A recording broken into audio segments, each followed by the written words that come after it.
Hey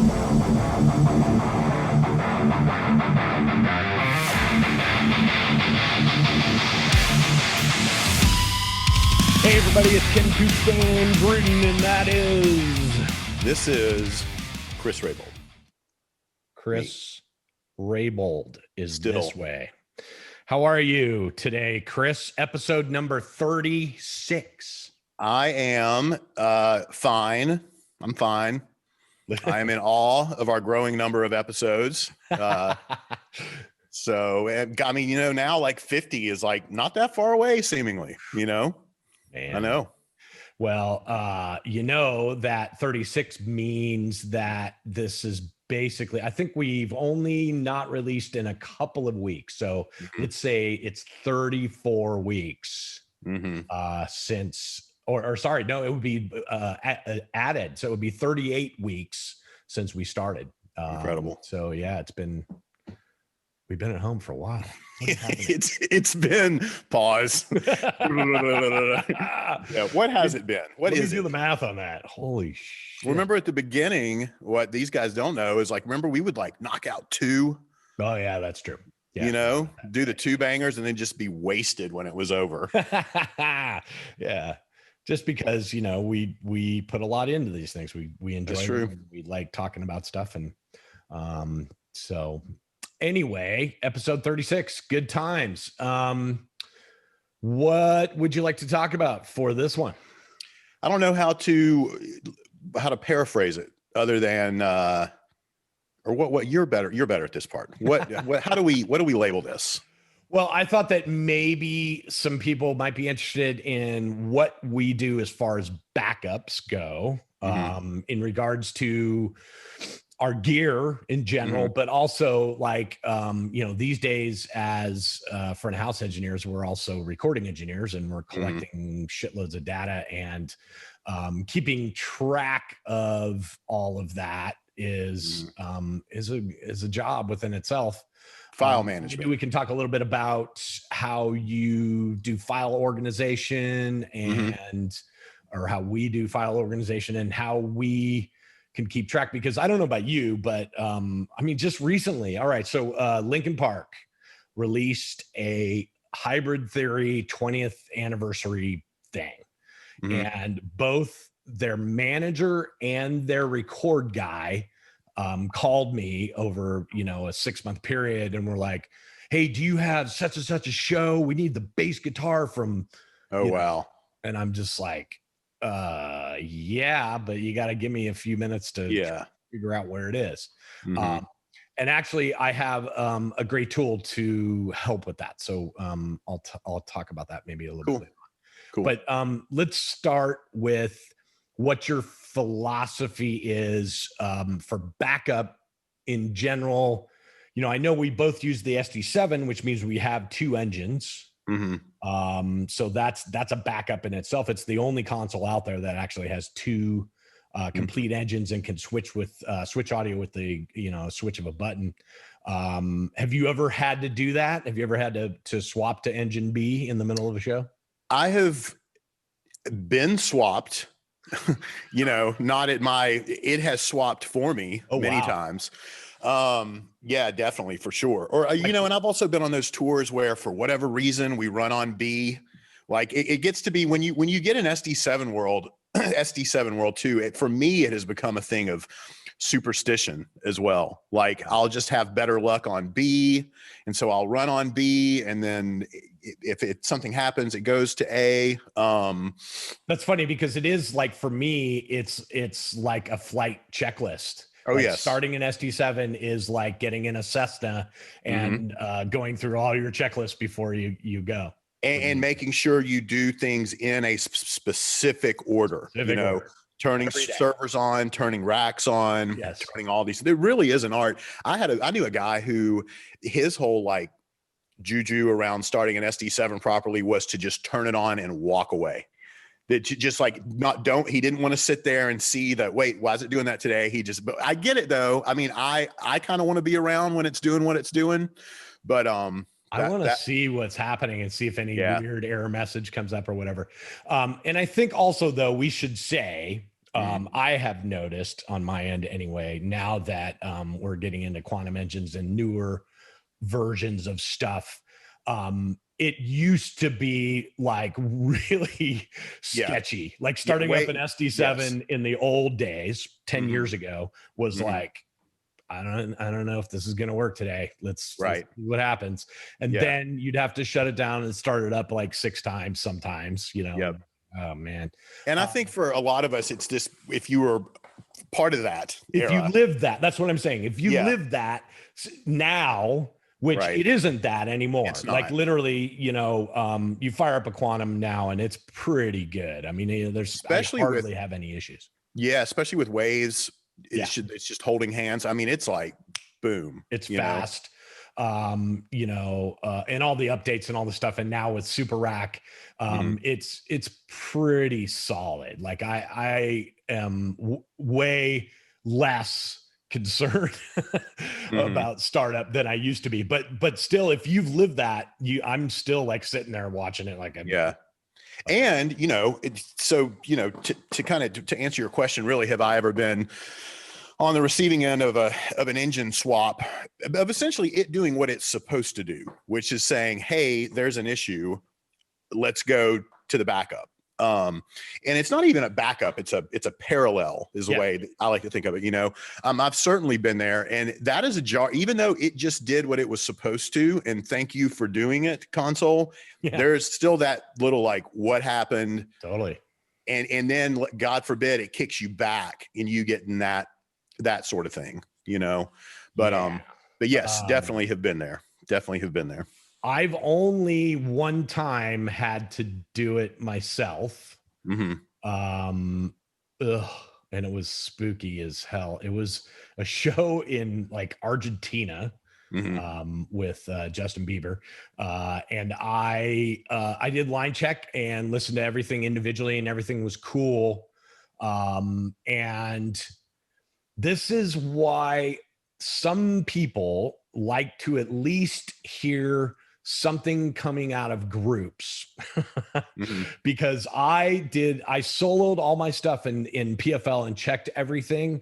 And then when the show started, came out of the hole. And nothing was passing. It was the most horrendous combination of digital audio glitching in the world. I mean, it was just like, full roar when I unmuted. So anyway, long story short, I was on the A engine. I opened up and it was that. And I was like, oh my God, you know, switched over to the B engine. And it was still doing it. I switched the audio to the B engine and was still doing it. So A and B are still out of control. I stayed on the B. What's that called? Networked. And restarted the A engine while I was sitting on the B engine for the longest, you know, whatever that was, 30 seconds of my life. While the A engine's booting up, boom, it boots up. I switch over to the A, and then it was fine. And for the rest of the show. And you ran unmirrored, I would assume. I ran unmirrored on the A engine for the rest of the show, with the B engine broke. The entire time. So, and that's the only time. And since then, I always, during a line check, do at least a guitar through it or something through the PA besides walk-in, just to make sure that stuff is like going through buses and, you know. It's funny. I've never spoken to anybody about this. I have gotten in the habit of, I'll take my walk-in music. And after I'm done line checking and everything, it's more of like a nervous, calm tick where I'll start sending it through. Oh, cool. I'll take it out of the master and I'll send it through the music bus, or I'll send it through things just to do that for that very reason. Just like, are we sure everything's going where it's supposed to be going? You know? I mean, you know, honestly, it could still screw up, you know. I mean, you can still do that and have, you know, some sort of glitch happen. These things that we use these days, they're all computers. And I don't know about you, but like every couple of days, my laptop comes to a screeching, roaring halt. You know, it just, I mean, crash, crash Right. Rama. And so have to reboot it and have to get everything going. So we're using, I forget what the number is. I have like a huge amount of computers in my front of house rig, Yeah. a bunch of Mac minis and servers and, the two huge computers that are in the SD7. And, sometimes they just, crash. And so it happens. We do all we can to prevent stuff from like that happening. And I, of course, got called into the principal's office and Right. had to explain myself. But it's, basically the explanation is that gear breaks, you know what I mean? Right. And so I am doing everything I can to have the right backup. And in this particular case, who knows why? Because both engines were mirrored, they both crashed, Right. So that stuff just happens. And there's an interesting point in there too. And first of all, because you've been on the SD7 for a minute, if you've only had to like force a change once, yes, and that's excellent. Yes, like I've had to do it a ton. No, oh really? That's yeah. only one time in the I don't know how many years. And I've got that thing though. Like I'm like the bug finder. Like I am cursed. I totally, it's funny. Even a few weeks ago when I went to go do my one now famous, because it's the only thing I've done, broadcast gig a few weeks ago, I unearthed some new bug, just in a matter of days. On the first day, I think I found it, but it's interesting with the SD7, its greatest fail safe is also at times its biggest Achilles heel. Of course. Like those two engines running in concert, because it can be something small that just completely freaks them out. And that is why, of course, I know you know this, but for those listening, there are a lot of people that they want the single engine. They'll risk only having one engine to not have to deal with the possible weirdness of the two, and I get that.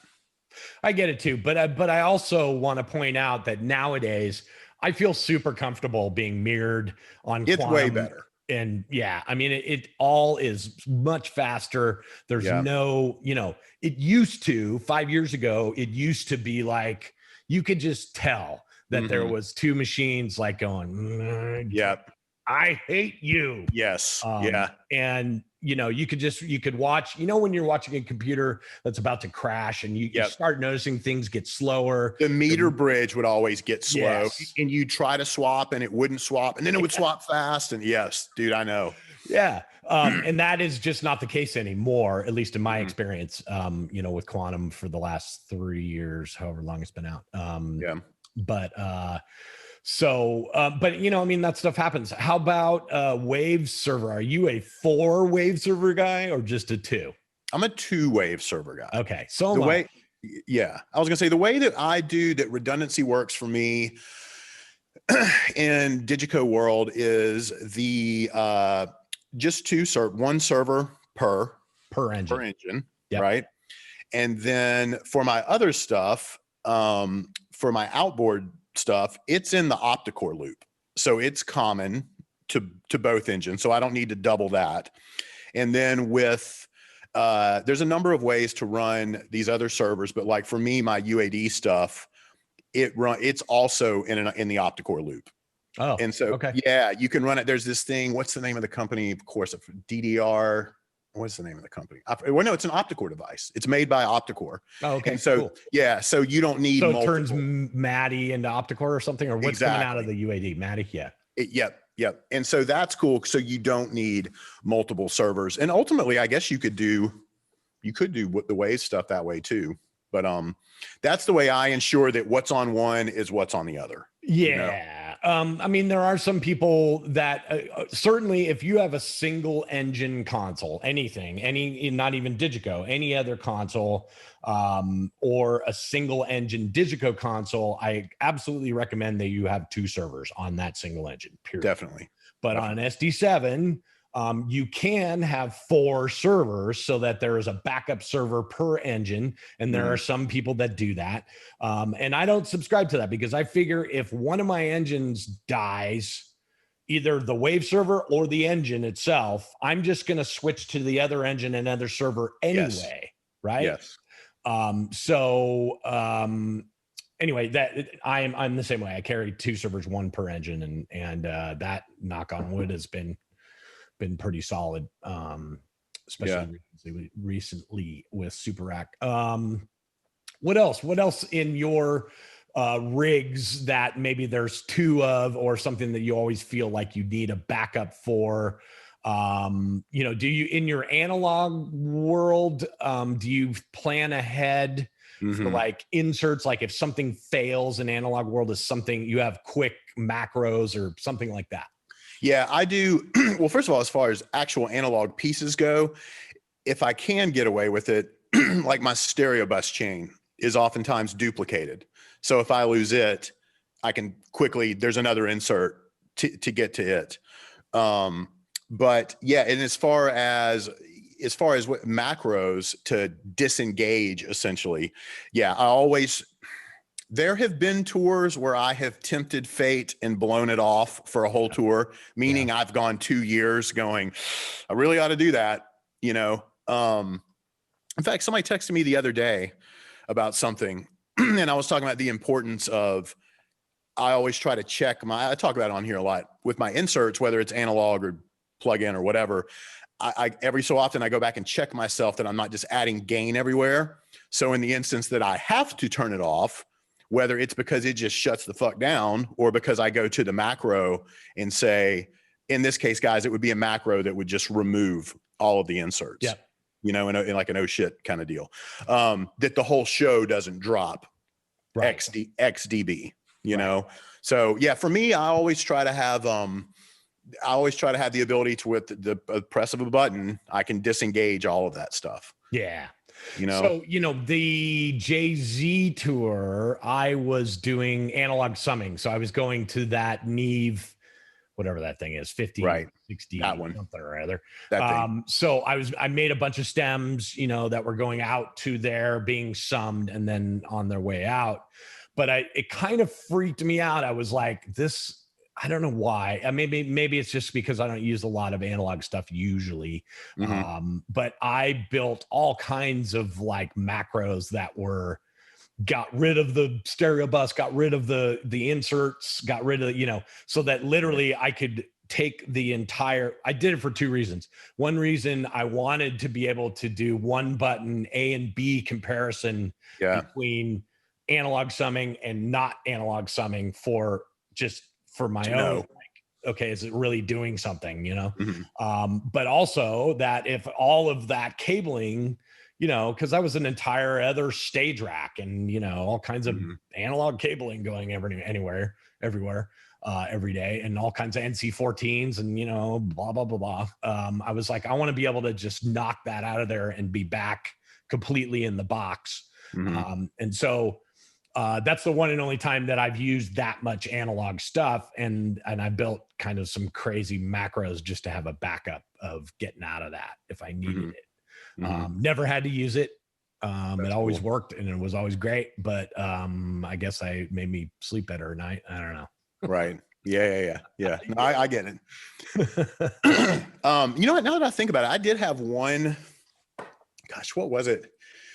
I say recently, of course, forget this year is a wash. I had one, like, I've had plenty of times where A has kicked me to B or B. Again, the console did its job.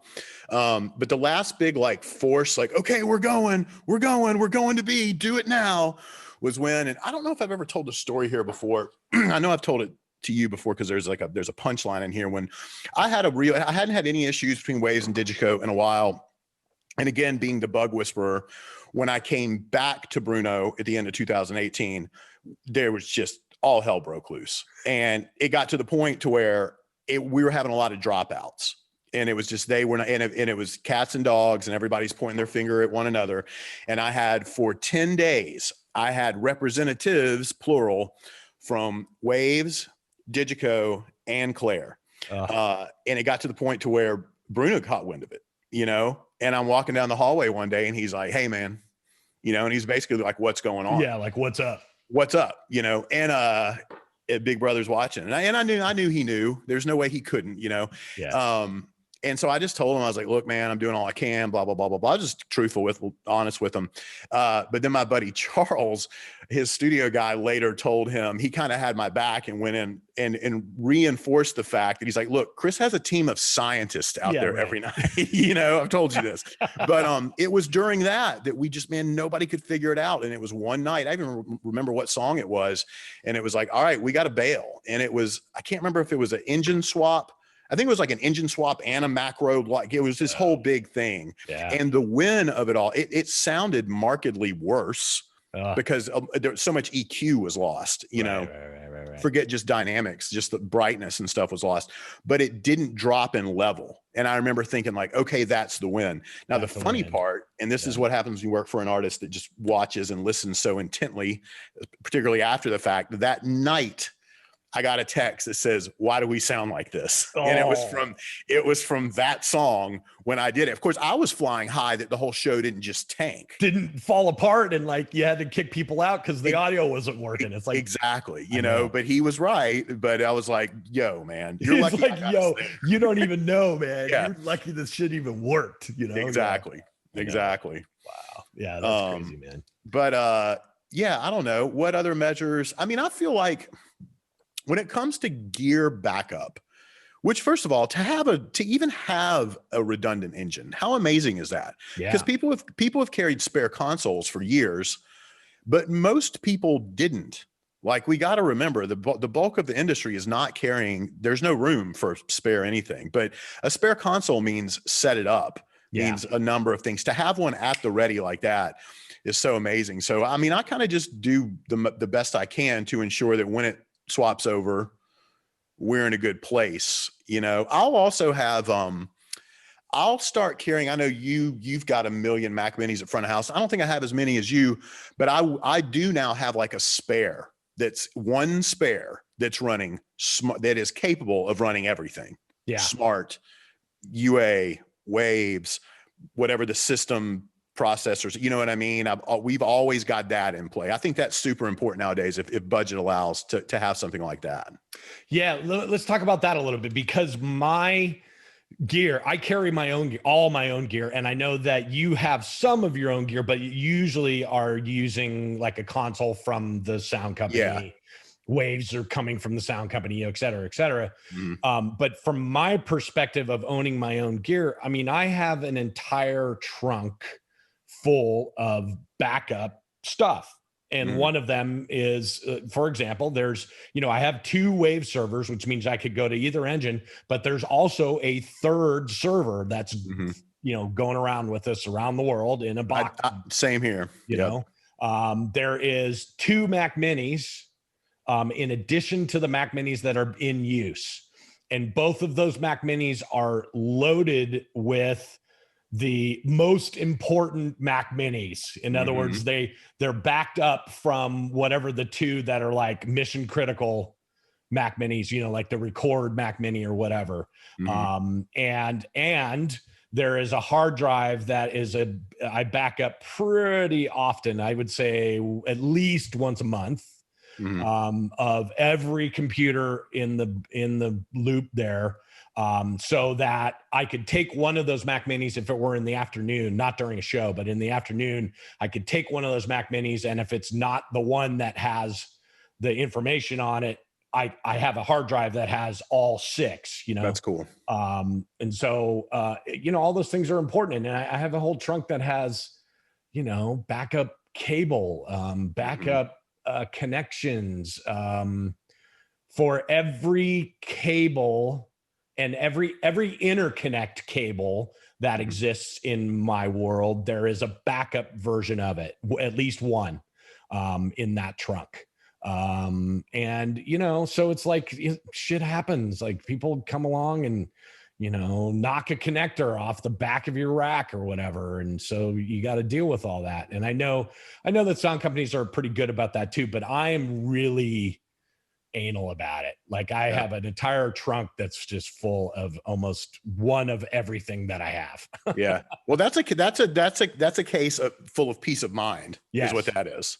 you know? Yeah, for sure. And, stupid stuff like mouse, there's backup. Man, that is not stupid. I'm telling you, I have lost this thing before, rolled under lost my mind. Yes. And then trying to, where's our other one? We don't have it. You know what I'm saying? Right. Yeah. That's a huge keyboards, mice, all the things that you are like, don't really think about, but are like, when they break, you go, oh shit.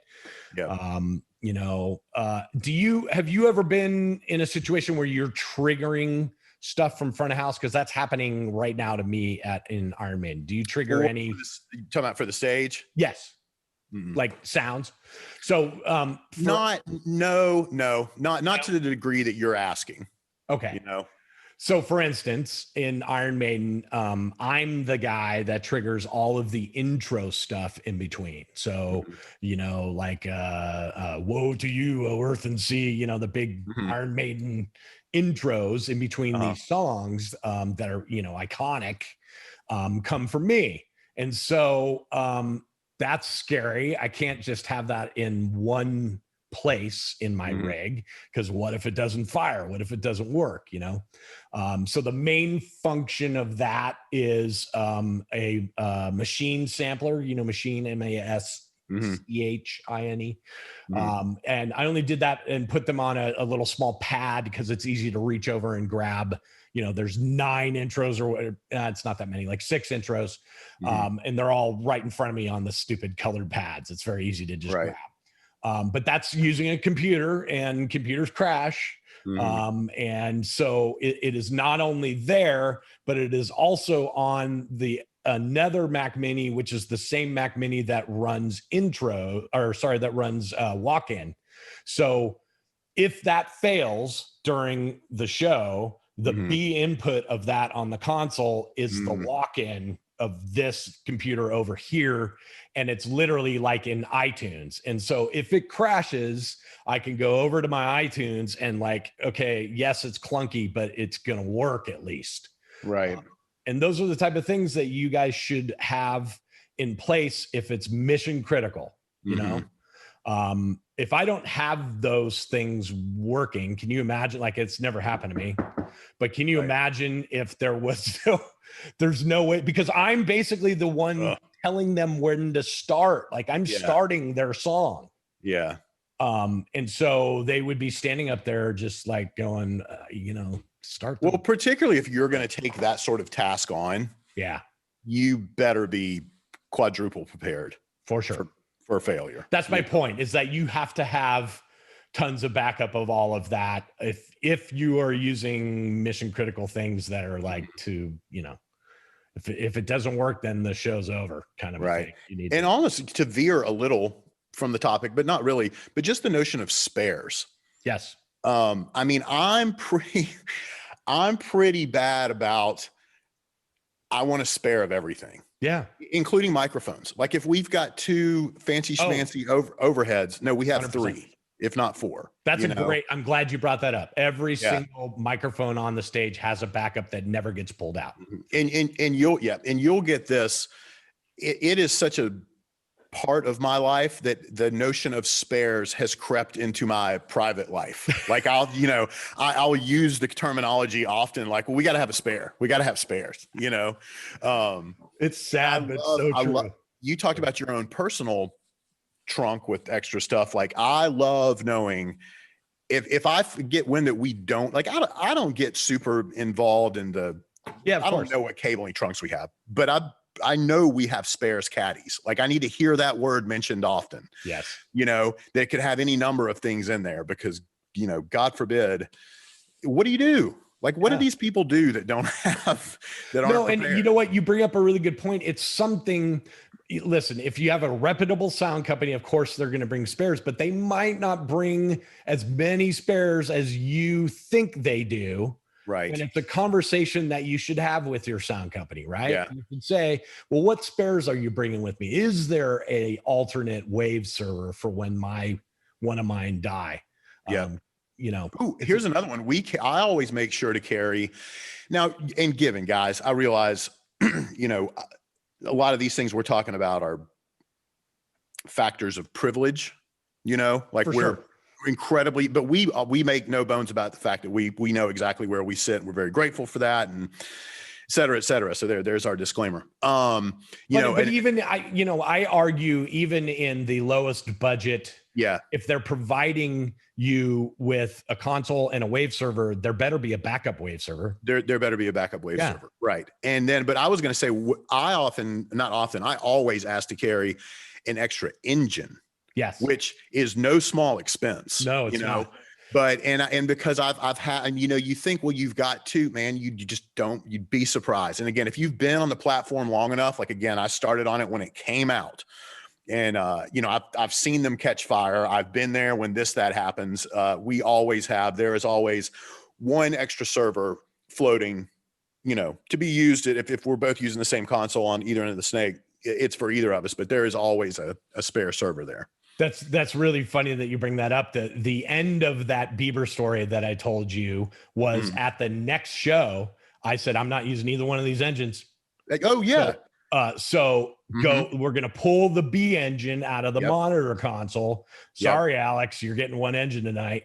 And I'm using that one that I know hasn't failed because I know that these two have failed. Yes. And until we figure out what's wrong with these two, there's no way that I'm using that. And so we weren't carrying an additional engine, but I stole the B engine out of the monitor console because I wasn't going to play. Yep. And of course the sound company got 2 new engines there, who knows what that cost overnight to Chile or, whatever it was. Right. But yeah. I remember one time I was at 8th, another brief aside. I remember being at 8th Day Sound, and this was a while ago. This is probably 10 years ago. And at their front door were just stacks of servers because it was something that they so commonly, were either both receiving, sending out, leaving via traditional shipping methods versus like local. It was just on the go, ready to go at all times. Was a server at any given moment. Yeah. I mean, stuff breaks, like I said. Engine. Yeah. Stuff breaks. It just happens. I mean, I've had many wave servers over my tenure of. I've had 2 of them mechanically break, like the fan broke off in the middle of it, and you're pushing the case and you can hear something rattling inside, going, "Oh, this isn't good," and then you turn it on. And then I've had a couple of just full on software crashes or hardware crashes, whatever. It just happens, man. I mean, stuff happens, and that's why I have an entire trunk full of stuff, because we're out there beating this stuff up, and you got to have the ability to keep going. So backups are important. Let's talk a little bit about file management. Yes. And since we're on the backup thing here, how do you keep track of all this recording that we're doing? Yeah. Like, literally, what's your I don't know, how do you handle it? What's the process? Right. Yeah. When you mentioned that Linkin Park scenario, what I was thinking to myself was, the answer to that question for me with any act would vary, because I've got some tried and true methods that as a result of time, I'm now comfortable with, and I just stick with. But even like labeling schemes change so often, or, drive types or this and that. My thing now, okay, as far as you want to talk about record or file management of recording. Well, first of all, just tell us a little bit, everybody kind of has their own version of what file management is, so that what stuff is. For instance, for me, I'm always like, in the file name is always like the date, the band, the city, and what is related to that specific save, right? And all of that is accessible outside of Digico. Like, I could just put it on my laptop and see that was 4 days ago, and that was in such and such a city. And I'll tell you why in a minute, why I label stuff that way, but it's consistent throughout. It's console, files are labeled that way. It's WAV files labeled that way. It's record files are all labeled similarly so that they all could be found pretty easily. Do you have a method like that? I do. And the one unifying thing for me is the way, and again, this is nothing groundbreaking, but for me, it's the way I write the date. And everything begins with that date for me, for obvious reasons. It's the numerical search is the easiest. So it would be, 2008-23 for August 23rd, 2000. It begins with that dot artist, dot city. And then it would be, if it's like, if there are multiple sets, then I'll tweak a little. And I will save, oftentimes I will save sound checks. Sometimes I don't, and sound checks go with the first set or whatever, if it's something like that. So I'll do it that way. And for me, it's very systematic. Like they all look the same. And it used to be, I would be really bad. I'd be out on, who knows, I'd be on Beyonce for a while and I'd have whatever, The Gorge. Like, what does that mean? Like 20 years after the fact, you know what I mean? That's what I mean. Yeah. Yeah. That is exactly what I mean, is that the reason that we're so consistent now about labeling those things is because in case we have to come back to it years from now, I always end up working for artists that always come back to me and say, hey, what about that show and such and such? And I'm just like, oh man, that's crazy. I'll go find it. But so I want to share with you guys, there's a thing called Neo Finder. Okay. It's an application. It's a Macintosh application. I think there's also a Windows version, but if not, it may only be Macintosh, but it's called Neo Finder, NeoFinder. And I forget how much it costs. It's, like $30 or something. But what it does is basically it's a giant cataloger.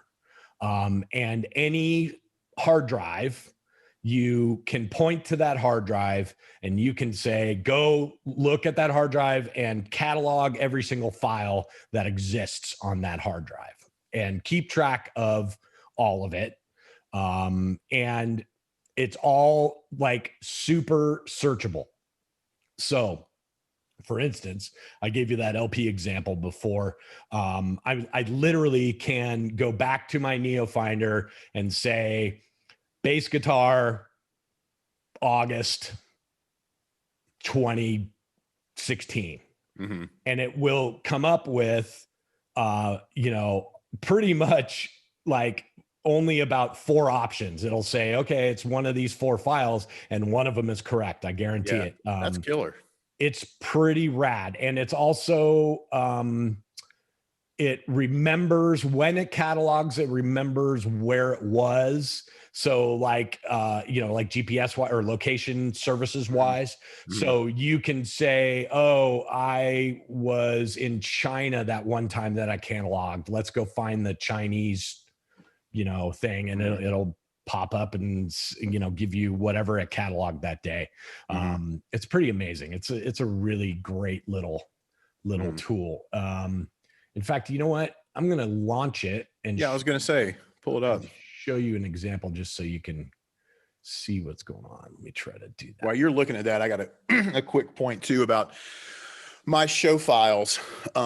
My recording stuff is generally pretty cut and dry. It's like maybe a sound check, maybe just the show, this or that. But my show files are often, I save often, which means I have to clear them out often as well. Right.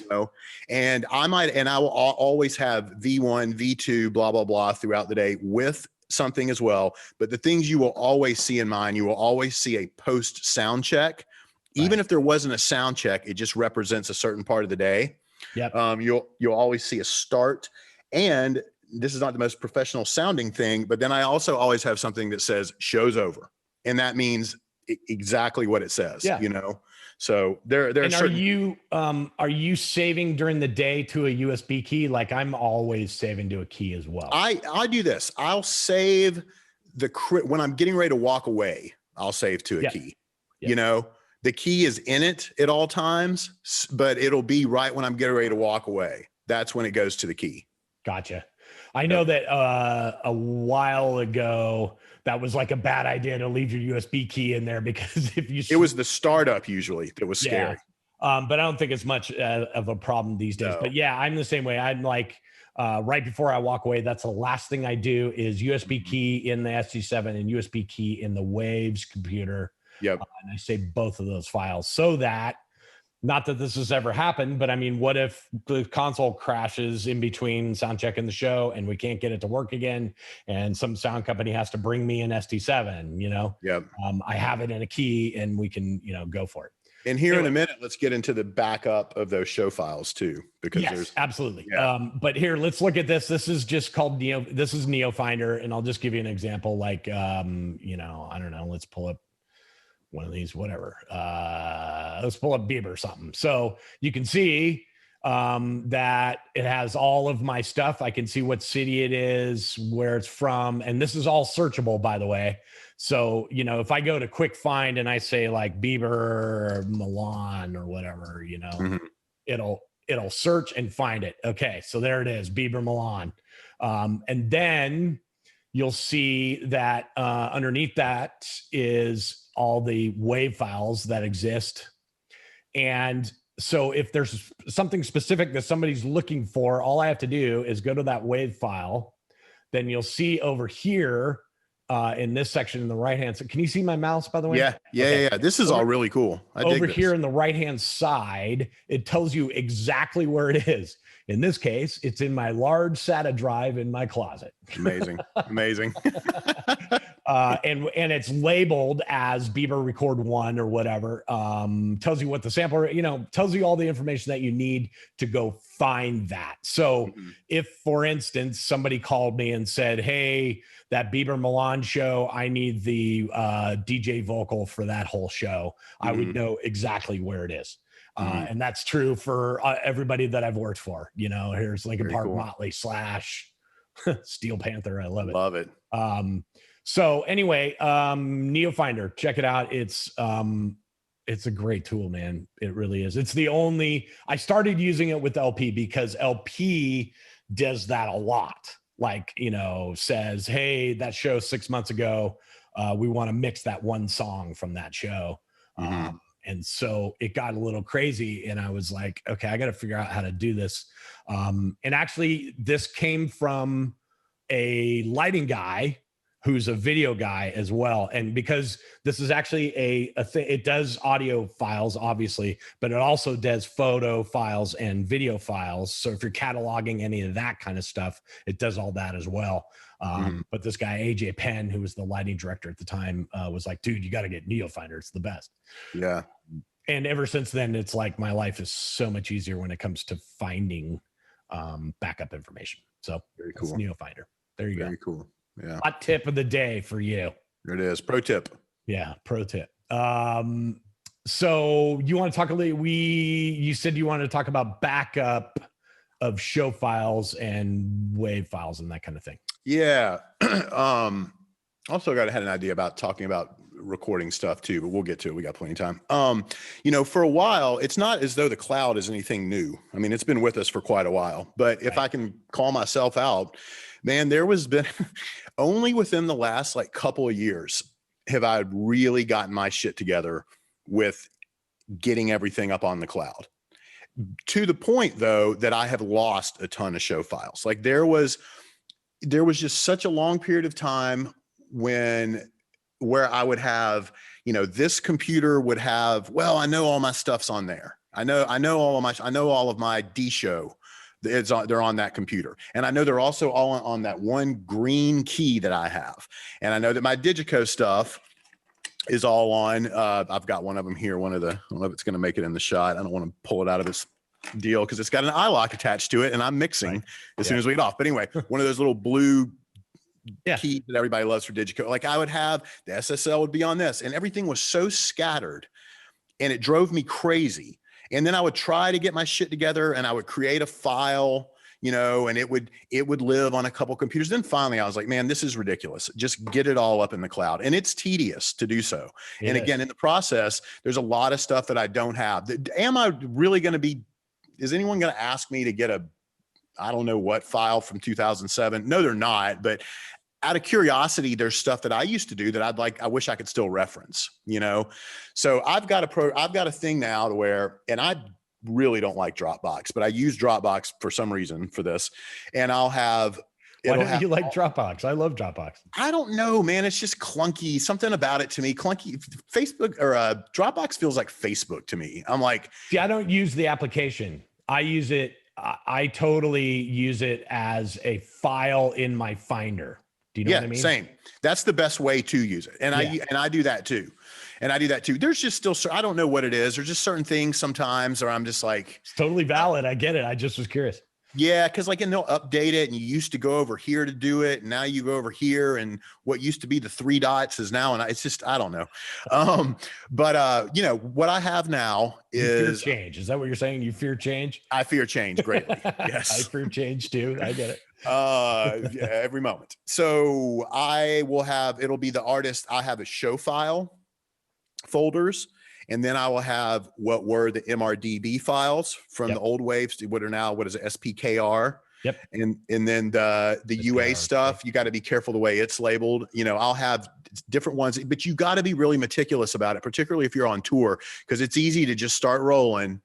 And next thing you know, you're like, fuck, I haven't backed up in a while. But that is invaluable because you're not slave to where if you lose your backpack, you lose the one key, or et cetera, et cetera. So I'm a big proponent of cloud storage. And again, nothing groundbreaking. I would hope everyone here is doing it. But that's the key though, is to remind people that it takes you like doing it. You know what I mean? Yes. It's like, I force myself to take my, key every once in a while, probably every 3 or 4 days. Shove it in there and dump it over to the Dropbox, and just so that I have a copy of that USB key, cloud, along with, everything else. I use a thing called Sync Folders as well. It's another application because I am, you're going to laugh, but I am crazy about stuff. Like I do backups of backups of backups. Like no, I will not laugh. I would concur that you do that. I believe that with all my heart. I am the crazy OCD guy that has, a copy on the hard drive that is from the Dropbox, but then sync foldered to another external hard drive. Anyway, Sync Folders is also a great application that allows you to, whenever you make a change in a specific folder in your Macintosh, it makes the same change on whatever you tell it to. So if you have an external drive, it fixes the folders. It's not just the whole drive. Yeah. And that's the thing, because if you're going to have multiple places of storage, you're actually asking to shoot yourself in the foot. If you don't could totally drag something over. Yes. You can really screw that up. Yep. Yeah. Yep. So this is one way to not do that. I have it on a setting where it only goes one direction. In other words, if I go to my external version of it and drag a folder into that, it doesn't copy it back to this way. So I have to go one direction. It goes one direction through the 3 folders. Yeah. I get that. That doesn't sound like overkill to me. That sounds like being thorough and safe. I feel like I just went, hi, my name is Ken and I'm an alcoholic. Right. But no, I mean, seriously, I'm like super weird about that shit. But you know what gets weird about that? And I just want to say is that there's been times where there's something that I haven't touched in like 3 years. And then I can get confused about which one's right. Yes. You know what I'm saying? Like I go, oh shit, I have 3 versions of that. I hope that they're all the same. But isn't that the point, that it syncs them? No. Yes. Since I've been using sync folders, but I'm saying like in the past, if I, and that is the reason that I use sync folders, is because now it straightens it all out and It's fine. Yeah. But in the past, I've literally like pulled up 3 folders that were all labeled the same and all had different shit in them. Yeah. And so then from 3 years ago. And so then you're like, I don't know which one's the right one, you know? Yeah. So yeah, you can really screw yourself over by being over OCD like myself. Right. Just be careful. Have yourself, you know, basically it comes down to have a method that works for you, whatever that is. But you should never be in a situation where a file exists only in one place. Yeah. No, that's that is truly insane in this day and age. Yeah. You know, and that's kind of, again, coming from someone who, like I described all those scenarios, I kind of did that, but then I sort of had versions that weren't that. And then finally now I am fully, it exists in multiple places. At the very least, you know, be using some sort of like time machine or, you know, whatever, some sort of super duper, one of those ones, some sort of thing that's backing up all of your files, at least be using that.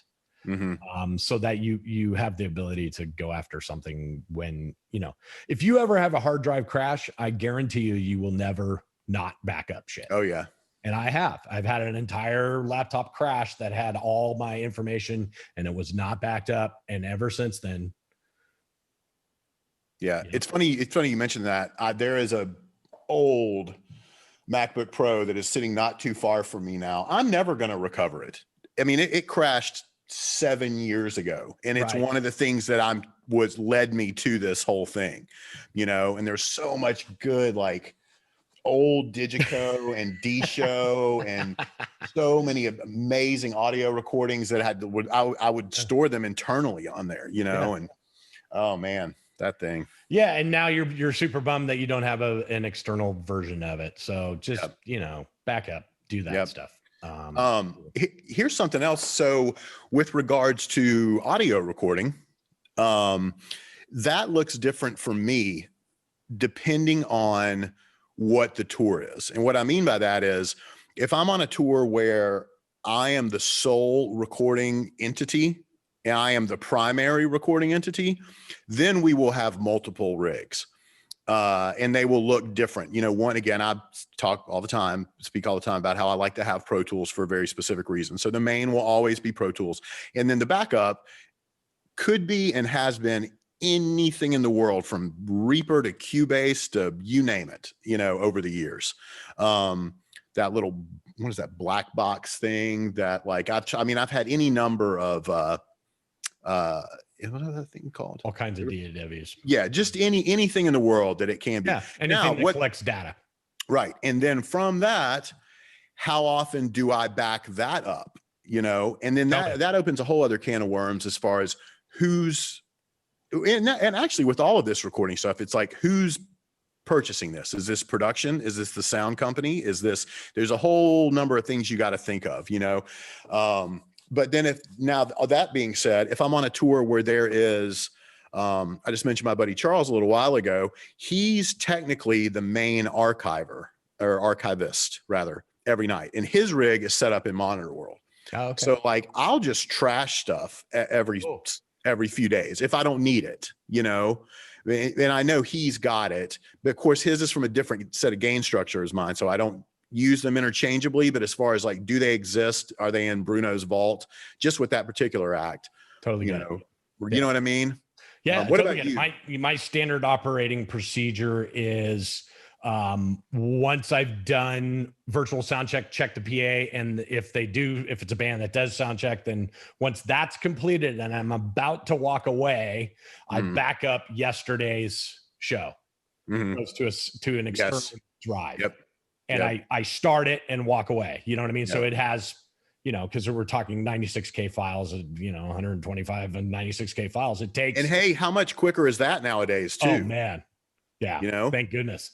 Yeah. But even at USB 3 speeds, you know, I'll start it at soundcheck and walk away. And sometimes when I come back to start walking, it's still chunking away at it, you know, trying to back that up. But yeah, that's my standard operating procedures. I back up the show from the day before, you know, so there is a period of time where from the end of a show and into a truck, traveling to somewhere and coming off of a truck back into another venue, or even a day off, there's a period of time where that show is susceptible because it's not backed up, right? Like I back up every show. So if it's, you have to gauge how important it is, right?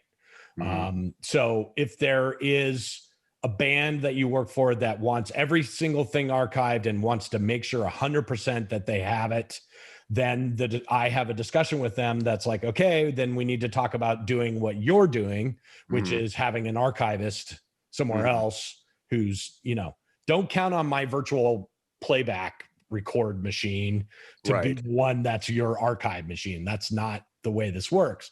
I'm happy to do that, but I'm also happy to tell you that it's not, it's possible that you might lose that one show. So yeah, just be clear about that. I'm also pretty clear with bands. How many times have you been asked from a production manager, hey, we're going to do a video shoot in such and such a city and you're recording already, right? So we don't need to hire a truck. How many times has that happened to you? Right. A lot. Or the one that always gets me is how so many people don't realize that like virtually everyone tracks now all the time. They're like, hey man, we've got this coming up, but we really need to record. I have one artist I work for who will tell me all the time, hey man, big show tonight. Make sure we're recording. I'm like, dude, we're recording 4 different ways every night. You know what I mean? Yes. But my point to that was, I generally am not running 2 record machines. I'm generally running 1 record machine. And so I have to have that discussion with a manager and a production manager and say to them, listen, this thing that records every show works every night. It's been working for 2 years. It's great. But I know that this one time that you're paying $500,000 for video, it's not the one and only thing that you want recording. You want something else. I would prefer for them to bring in a truck or a fly pack. Absolutely. 100%. Something. Yeah. Not just don't put a whatever in Monitor World. Totally. Where they definitely don't care. Yeah. Don't give me another laptop to hobble it together. No, call M3 or call whoever. 100%. Call MOBile, whatever you got to do, get something real. If it's that important, if you're spending, $500,000 on video, spend the extra $12,000 on getting the record guys to come. You know what I mean? Yeah. But I've literally had that discussion a lot. Like, oh, you're already recording, and it's like, yeah, it's right. Computer. Yeah, and it's also like my hobby. You know what I mean?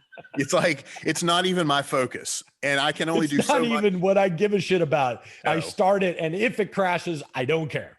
Yeah.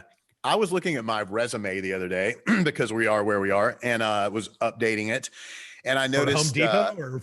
Well, yeah, right. Yeah, that's good. Did you put past plumbing experience in there? Absolutely. Lash Arts Nursery, my first job as a 14-year-old. So that might not be too bad to work in the nursery at Home Depot. Dude, I hear you. Yeah. But I was looking at this one recording credit that I have. Yeah. I've never been good at keeping up with my credits, but I was looking at this one, and it's like a legit thing from 2012, and I was like, why was I the main recording? How did that even happen? Like, I don't know. Yeah. Now that I think back on it and the client, I know how it happened. I'm sure I waved my hands a million times, and they were just like, oh, whatever, it'll be fine. And it was. In that sense, it was. I had one recently. Actually, Iron Maiden just released a live thing from South America that, I archive everything, but nobody told me that particular show was going to be something they were going to release. You know what I mean? And maybe they didn't even know that they were going to do that. But regardless, they just released a live thing that is the only way they got the tracks for it was it came from my my archive. And I was thinking to myself, man, you guys should have told me. Yeah. We should have had another rig there if that was, going to happen. Well, but that's the way it works. I think a lot of times people don't know. They don't either well, know. I know. Yeah. So I'm sure that's what happened, right? They later on they said, oh, you know, that was a really great show. Let's release that during this COVID time. And so anyway, that's coming out soon.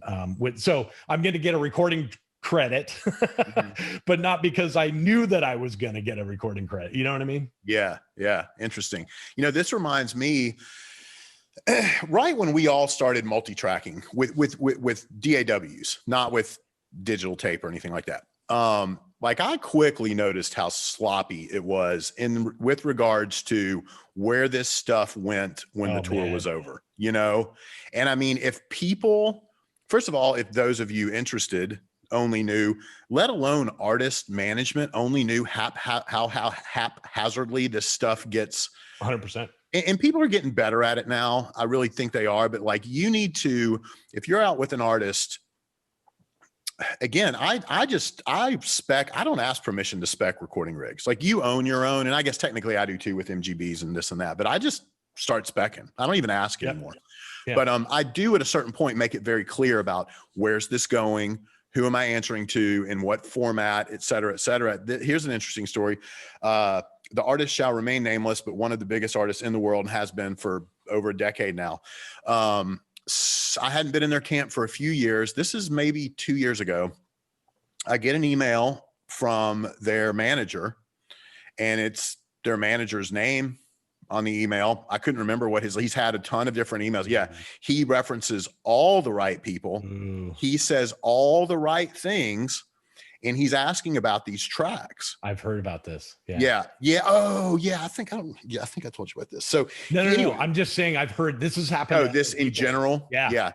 And I mean, it's phenomenal, the level of detective work they did in the way that they could quickly answer all of them. I was like, well, you know, such and such should have that and da-da-da-da. But I also knew, because I knew that at the time that I was on that tour, that those tracks would kind of bounce around a little bit between the sound company and then a like it wasn't the greatest flow, that everything that was coming my way was totally plausible. Like it all could have been. And then something happened at some tipped point. You off?